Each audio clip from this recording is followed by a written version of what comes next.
I was one of those fortunate children who was born into the church. My mother's father was a minister at St. John's, and I started at that church. I grew up having Sunday school, confirmation.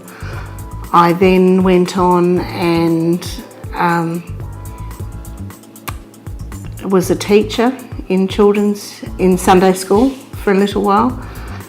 And I suppose I had my Christianity confirmed when I had a car accident, and I really felt the presence of God and the answering of prayer when I was in pain, and He took away all the pain, and He kept me from being more injured than really everyone thought I should have been. So it affirmed my faith, which sometimes when you grow up as a Christian and you don't have a light bulb moment of coming to Christ, you feel like a lot of Christians that have been brought up in the faith feel like they've missed out somewhere, but they haven't. You know, we're the fortunate ones in the sense that we've had it all of our lives.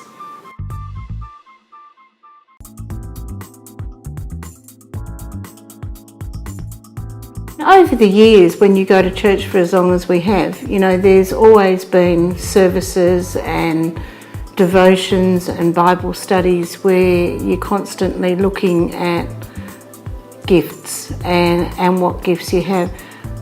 You know, one of the things I think that most people do is they are very shy to acknowledge their gifts.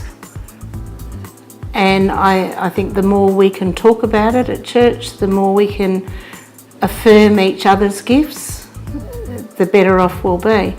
But for me, I always felt that, I always fell into positions of leadership. So whether it be from, you know, the playgroup president to starting up coffee time mums at church and running that group, and then realising that something needed to happen in the children's church, and so taking on the role of the superintendent of the children's church. So obviously, you know, from that you start to realise that God's empowered you with the gift of being able to lead. You know, you might not be the best person in terms of running a devotion, but He's given you the skills to lead. And certainly that has been over time acknowledged and affirmed really by the sorts of groups that I've run at church. And you never said no? It's funny. I think when God puts something in front of you with the plan that He wants you to do it, you know, it's not hard. He gives you the strength to be able to do that role.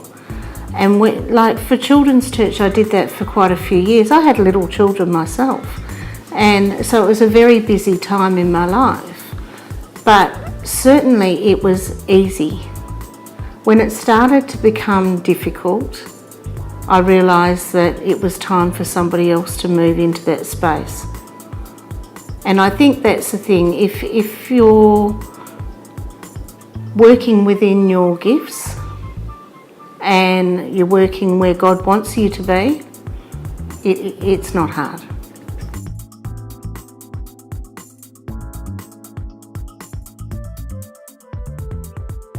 My new role, I have twofold new roles. One of them is chairperson of St. John's. Chairperson is a very administrative role, but it's also one that takes a lot of prayer, because there's a lot of decision making that's got to be made. And it's not just me. I have a group that I work with, but it's also making sure that you're getting the best out of all the members of the group. and how best to do that. I was approached last March, February, March last year, and asked if I would consider the position. I had been on church council before, and I was currently on church council when the chairperson was planning on retiring. He rang me and he said he and his wife had spoken about it and they couldn't think of anyone more suited to the role, and would I consider being chair? And I was quite surprised, really, because I've always had it in my head that a chairperson of such a congregation should probably be a guy. And so there was a bit of doubt there, but I said to him I will pray about it and see what God had to say. And I really didn't get a lot of answers to start with, and there was nothing much coming. Kept praying. I wasn't getting no's, but I wasn't getting a distinct, go for it. That's what I want you to do. Until one Sunday, and I went along to church, and every song was targeted at me and my decision. Every reading, every word that came through the sermon.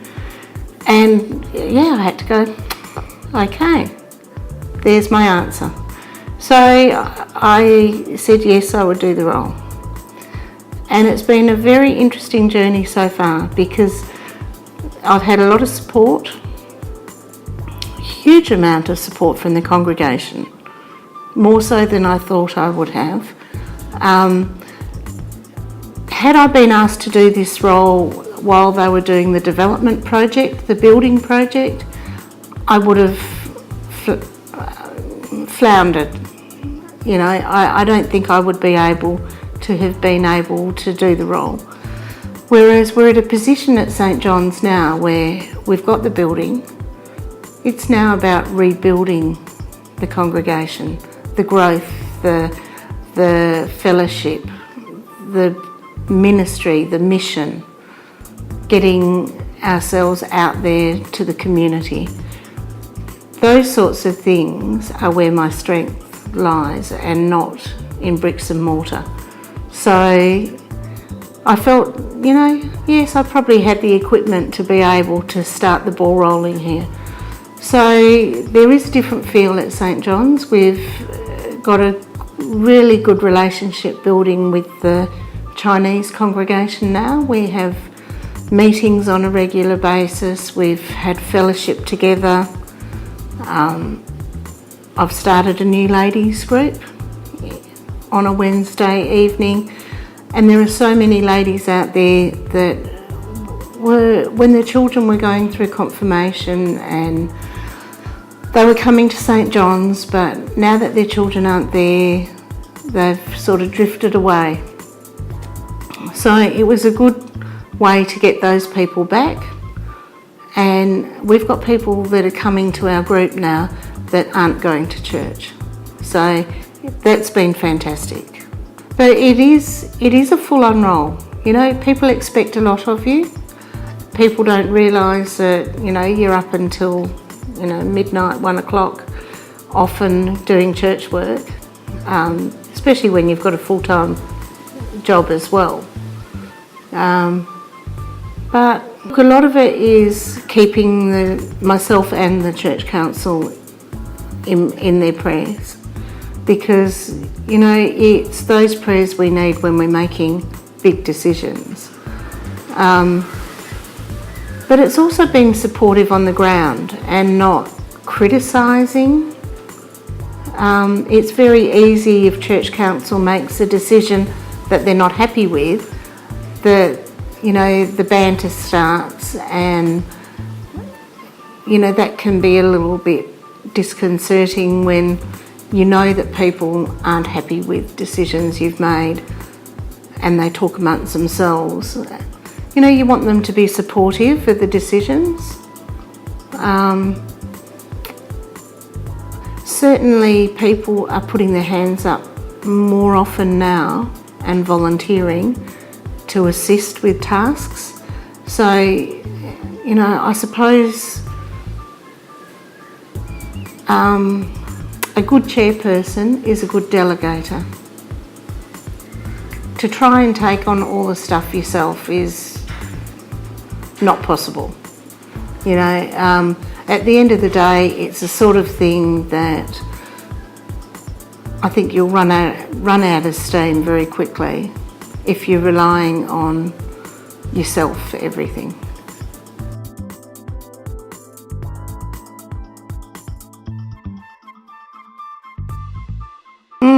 I would say go for it. In God's strength, you know, He will give you the skills to be able to step out. If you feel He's calling you into an area, He won't call you into an area without equipping you.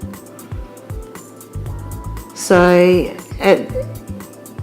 if you really feel He's genuinely giving you that call to leadership, then, you know, don't be afraid. And don't be afraid also to call on others that have done the role previously for their experience, because there's a lot of great people out there that have gone before you in the same sort of roles that can offer lots of advice.